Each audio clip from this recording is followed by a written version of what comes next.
आज का हमारा टॉपिक है volume of different structure used in construction. अगर हम इसको वॉल्यूम को समझने की कोशिश करें हिंदी में तो आयतन के नाम से जानते हैं। अगर डिफाइन करें तो कैपेसिटी या जगह कुछ भी बोल सकते हैं। यानी अमाउंट, वो अमाउंट जो हम फॉर्म वर्क यानी शटरिंग या सेंटरिंग जो भी किए हैं अपने कंस्ट्रक्शन में, उसमें कितना कंक्रीट लगने वाला है उसके बारे में पूरी जानकारी लेंगे। अगर आप सिविल इंजीनियर, कॉन्ट्रैक्टर या वो पर्सन है जो हमेशा साइट पे अवेलेबल रहते हैं और आपको काम करवाने की ज़रूरत पड़ती है, तो ये वीडियो आपके लिए बहुत इन्फॉर्मेटिव होने वाली है।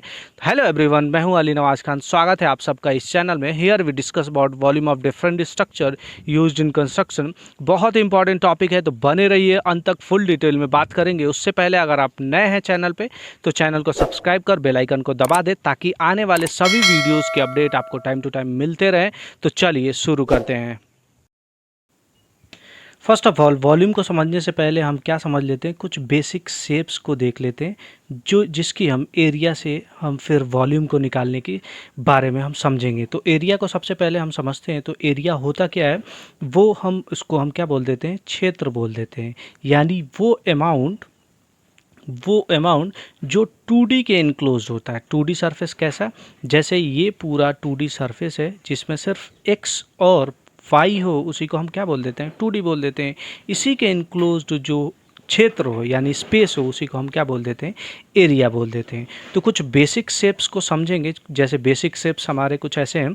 सबसे पहले हम देखते हैं बेसिक शेप्स के बारे में। यानी रेक्टेंगल, रेक्टेंगल वो जिसका length is not equal to breadth, या ठीक है, length is not equal to breath.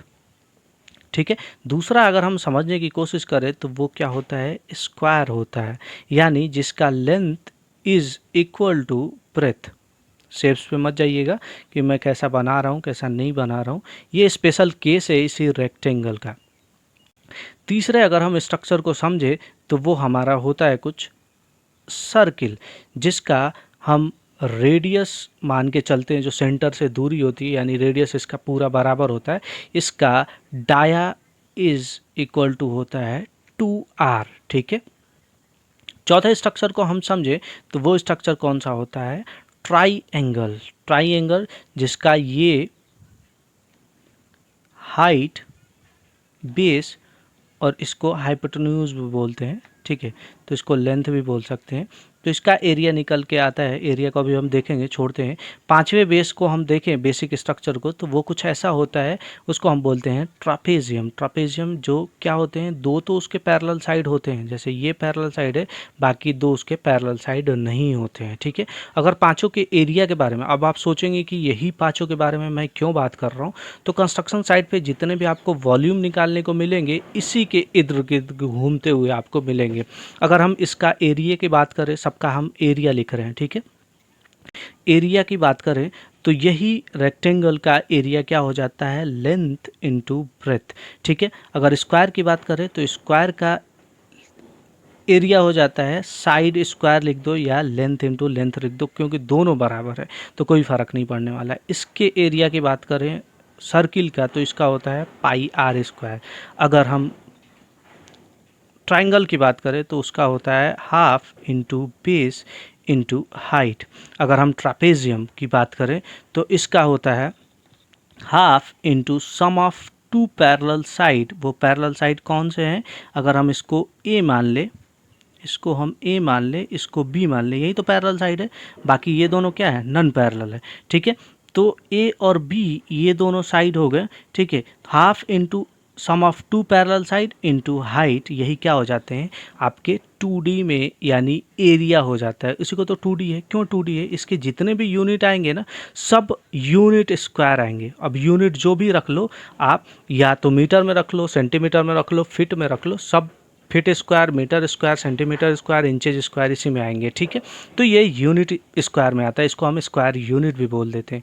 अगर हम इसी को 3D बना दें, यानी अब हम एक एक करके 3D में समझने की कोशिश करें, तो जो हमारा रेक्टेंगल का 3D बनेगा वो हमारा कुछ ऐसा बनेगा। उसको हम क्या बोल देते हैं, क्यूबॉइडल बोल देते हैं। क्या बोल देते हैं, क्यूबॉइडल।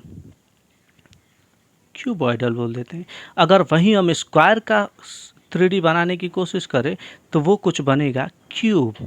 उसको हम क्या बोल देते हैं, क्यूब बना देते हैं। ठीक। अगर हम सर्किल का 3D बनाने करें तो ये सर्किल रहा, कुछ उल्टा दिख रहा है इसलिए आपको ओवल जैसा दिख रहा है, ऊपर से देखने की कोशिश करें तो ये आपको ऐसा ही दिखेगा। खैर, हम यहाँ समझते हैं, इसको अगर हम एक्सटेंड कर दें तो ये क्या बन जाता है, सिलिंड्रिकल। ठीक है, क्यों बना के दिखा रहा हूँ आप समझने की कोशिश कीजिएगा कि यही एरिया से मैं वॉल्यूम निकालूंगा। अगर आप फार्मूला रटना चाहते हैं तो आप रट सकते हैं, बस एक शॉर्ट ट्रिक में बताने की कोशिश कर रहा हूँ कि रटने की ज़रूरत ना पड़े, सिर्फ हमें एरिया मालूम हो और हम उससे वॉल्यूम निकाल दें।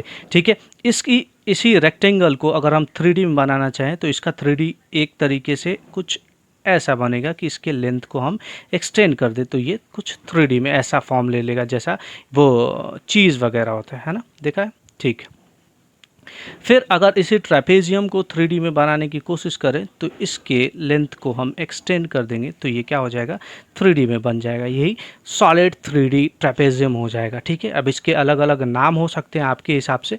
ठीक है, तो अगर हम क्यूबाइडल के इसके वॉल्यूम को देखें तो हम क्या देखे थे, एरिया लेंथ इनटू ब्रेथ। अब उसी में हम क्या कर देंगे, एक एक सीधा सीधा हाइट को इनटू कर देंगे तो हमारा पूरा पूरा वॉल्यूम निकल के चला आएगा।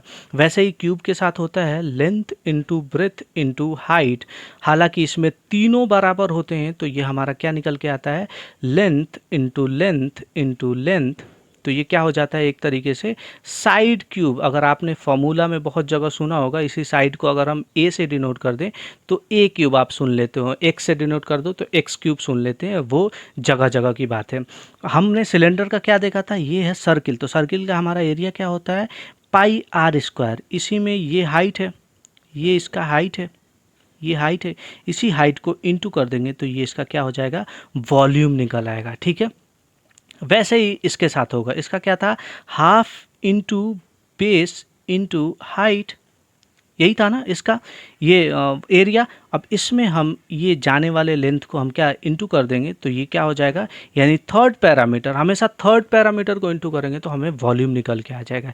इसका क्या था हमारा formula, half into sum of two parallel side into height, और इसको थर्ड पैरामीटर यानी जो लेंथ जा रहा है उसको इनटू कर देंगे तो ये हमारा क्या निकल के आ जाएगा, वॉल्यूम निकल के आ जाएगा।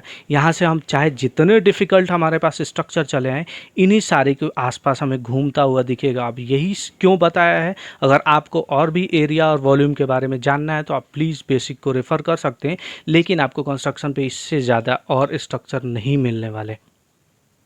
अब 2 मिनट में हम एरिया और वॉल्यूम को थोड़ा सा डिफ्रेंशिएट करने की कोशिश करें तो जैसे कि हम क्यूब बनाए थे, सपोज दैट ये हमारा स्ट्रक्चर रहा क्यूब टाइप का, इसी में हमें कंक्रीट फिलअप करना है। ठीक है, तो फिलअप करना है यानी इस फॉर्म वर्क में डालना है, तो यानी इस स्पेस की बात कर रहा है। मैंने डेफिनेशन ही क्या दिया था, वॉल्यूम एरिया का हमारा डेफिनेशन था कि वो स्पेस जो 2D में हो, स्पेस जो 2D में हो।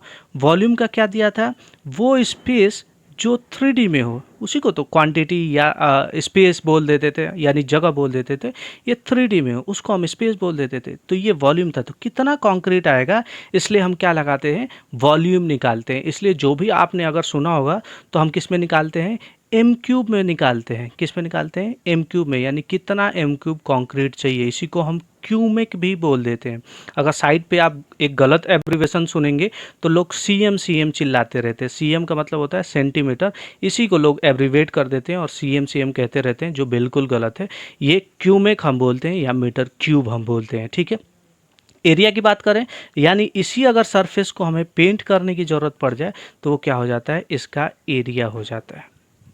ठीक है, यही छोटा सा डिफरेंस था जो वॉल्यूम और एरिया के बीच था। अब यहाँ से आप चाहे जो भी स्ट्रक्चर निकालना चाहे निकाल के दिखाओ, तो volume of concrete of column, ठीक, या बीम, दोनों एक ही शेप के होते हैं।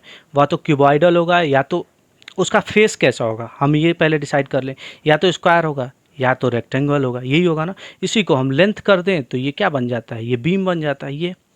ठीक है, बीम क्या होता है, बीम लेटा हुआ होता है यानी हॉरिजॉन्टली होता है। इसी को हम खड़ा कर दे तो ये क्या बन जाता है, ये स्क्वायर। ये इसको अगर हम खड़ा कर दे तो ये आपका क्या बन जाएगा, पूरा का पूरा कॉलम बन जाएगा। ठीक है, इससे ज़्यादा कुछ मिलने वाला तो है नहीं। तो सपोज दैट हमें कोई बोला कि एक बीम है जो 200 बाई 300 का है, यानी 200 बाई 300 का है, और लेंथ क्या दी हुई है 20 मीटर की, 20 मीटर की, और ये कितने हैं एमएम में। ठीक, तो एक बार कैलकुलेटर आप उठाइए, या तो तीनों को हम मीटर क्यूब में हमें निकालना है, तो हम तीनों को मीटर में चेंज, ये ऑलरेडी मीटर में है, इसको मीटर में चेंज कर दें। मीटर में कैसे चेंज करेंगे, 1000 से डिवाइड कर देंगे, तो ये क्या हो जाएगा 0.2 m metre into 0.3 metre into 20 metre. अब इन तीनों को हम कैलकुलेट करेंगे तो हमें कुछ ऐसा आंसर मिलेगा। कैलकुलेटर उठाइए और इसको सॉल्व कीजिए। मेरा आंसर कुछ ऐसा है, 1.2 मीटर क्यूब। ये मीटर क्यूब क्यों आया, मीटर इंटू मीटर, अगर क्लास 6 में आपने पढ़ा है x इंटू एक्स क्या हो जाता है, एक्स क्यूब हो जाता है। वैसे यहाँ मीटर इंटू मीटर ये क्या हो जाएगा मीटर क्यूब। इसी को क्यूमेक भी बोल देते हैं, इसको मीटर क्यूब को क्यूमेक भी बोल देते हैं। लेकिन आप साइड पे ज़्यादातर लोगों से सुनने में कितना माल है 1.2 cm, उसको सीधा सीधा करके 1.5 cm मंगा दो, 1 cm मंगा दो, वही सारी चीज़ें चलती रहती है। तो आपको क्या समझना है, बेसिक समझना है। अब कोई बोले नहीं नहीं मैं तो आपको बहुत ज़्यादा टफ दूंगा, तो क्या टफ दोगे, बोलो भैया सर्किल वाला है मेरे पास, जो सिलेंड्रिकल होता है ना वैसा मेरे पास कॉलम है, तो लो वैसा मेरे पास कॉलम है, तो क्या दिक्कत है। सर्किल का मुझे एरिया पता ही था, pi r square h, pi r square, और हमें सिलेंडर बना दिया तो इसको एच बना दो, क्या अंतर है। आर बस उससे पूछो कि भैया उसका रेडियस बता दो या डाया बता दो, तो डाया बताएगा तो उसका आधा कर देना, रेडियस बताएगा तो रेडियस है ही है। तो मान लो यहाँ बता दिया कि बोलो भैया कि 2 मीटर का पूरा डाया है, 2 मीटर का पूरा डाया है, तो हम क्या करेंगे, डाया कितना होता है, डाया हमारा 2r के बराबर होता है। ठीक है, दाया 2 मीटर दिया हुआ है, तो 2 मीटर इक्वल टू 2r, तो हमारा r की वैल्यू निकल के आ जाएगी 1 मीटर। हमने क्या रखा, सीधा सीधा इस फॉर्मूले में रखा, और हमें क्या मिल गया, इसका वैल्यू मिल गया 1 स्क्वायर। हाइट, अब उससे हाइट भी पूछ लो, भैया हाइट क्या हो ये तो बता दो, तो हाइट वो बोलेगा भैया चलो 10 मीटर मान लेते हैं, तो चलो 10 मीटर मैंने मान लिया, तो इंटू कर देंगे 10 से, तो ये क्या हो जाएगा। कैलकुलेटर उठाइए, बार बार मुझे ही मत देखते रहिए। मेरा तो वैल्यू इसका निकल के आया 31.41 मीटर क्यूब, यानी हमारा कितना कंक्रीट लगने वाला है 31 एम क्यूब, यानी 32 एम क्यूब आप सीधा सीधा मंगा सकते हो। ठीक है, तो ये रही पूरी साइट की कंडीशन। अब बोले कि नहीं नहीं ऐसे कैसे चलेगा, आपने तो सिर्फ सीधा सीधा बता दिए, तो चलो भैया हम स्लैब की भी वॉल्यूम को जान लेते हैं। किसके बारे में, अगर इस बारे में अगर मैं बेवकूफ़ बनाने की बात होती कि भैया मैं 20 वीडियो निकालूंगा, एक बार में तुम्हें वॉल्यूम के बारे में बताऊंगा, फिर उसके बाद तुम्हें कंक्रीट के बारे में मतलब कॉलम के बारे में वॉल्यूम निकालना सिखाऊंगा, फिर बीम के बारे में, फिर गर्डर के बारे में, पाइल के बारे में, पेडिस्टल के बारे में, पियर कैप में, तो बहुत वीडियो बना सकता हूँ। बेसिक चीज़ में बताने की कोशिश किया हूँ जिससे आप पूरी वीडियोस को समझ सकते हैं कि हम कैसे निकाल सकते हैं। फिर भी आपको चुल मची है तो आप प्लीज़ मुझे कमेंट बॉक्स में बता दीजिए कि किस किस का आपको वॉल्यूम निकालना सीखना है, तो मैं सेपरेट वीडियो बना दूंगा। सपोज दैट चलो स्लैब है, तो स्लैब होता कैसा है भैया, या तो रेक्टेंगुलर होगा या तो क्या हो जाएगा स्क्वायर में हो जाएगा। ठीक है, उसी को हम क्या बना देंगे 3D में बना देंगे, वही तो स्लैब होता है। तो उसे पूछ लेना कि भैया कितना लंबा है कितना चौड़ा है, तो वो बोले कि ऐसा है कि उसकी लंबाई चौड़ाई मान लो 25 इंटू 28 है। ठीक है, कितना चौड़ा है, तो चलो मान लेते हैं हम 200 mm का थिकनेस है। ठीक है, तो इसको हमें पहले चेक करना पड़ेगा कि तीनों सेमी मीटर पे है, मतलब सेमी यूनिट में है कि नहीं।